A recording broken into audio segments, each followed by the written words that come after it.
ഡൽഹിയിലെ നിയമസഭാ തെരഞ്ഞെടുപ്പ് അടുക്കുമ്പോൾ രാഷ്ട്രീയ പാർട്ടികൾ തങ്ങളുടെ തന്ത്രങ്ങൾ മെനയുകയാണ്. തലസ്ഥാനത്തെ മുസ്ലിം വോട്ടർമാരുടെ നിലപാട് രാഷ്ട്രീയ കേന്ദ്രങ്ങളിൽ ശ്രദ്ധേയമായ ചർച്ചാ വിഷയമാണ്.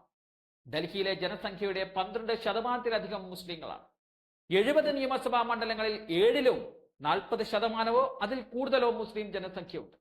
ഈ സാഹചര്യത്തിൽ തെരഞ്ഞെടുപ്പ് ഫലത്തിൽ മുസ്ലിം വോട്ടർമാരുടെ തീരുമാനം നിർണായക കാര്യമാവുമെന്നത് ഉറപ്പാണ്.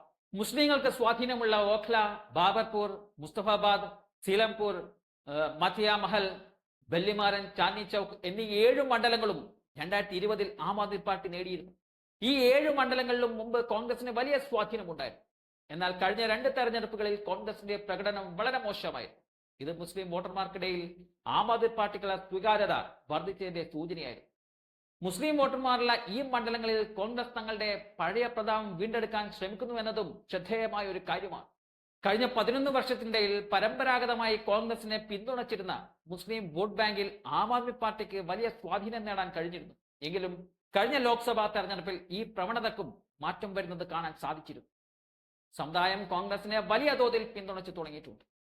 ഈ തെരഞ്ഞെടുപ്പിലും ഭൂരിപക്ഷം മുസ്ലിങ്ങളും കോൺഗ്രസിനൊപ്പം നിൽക്കാനാണ് സാധ്യത എന്ന് വിലയിരുത്തപ്പെടുന്നുണ്ട്.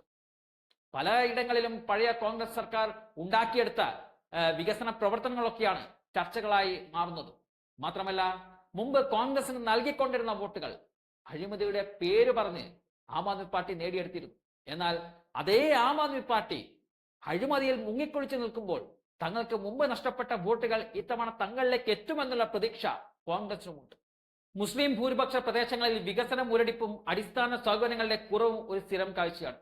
തലസ്ഥാനത്തെ മറ്റു പ്രദേശങ്ങളെ അപേക്ഷിച്ച് ഈ ഭാഗങ്ങൾ വൃത്തിയില്ലായ്മ പതിവാണ്.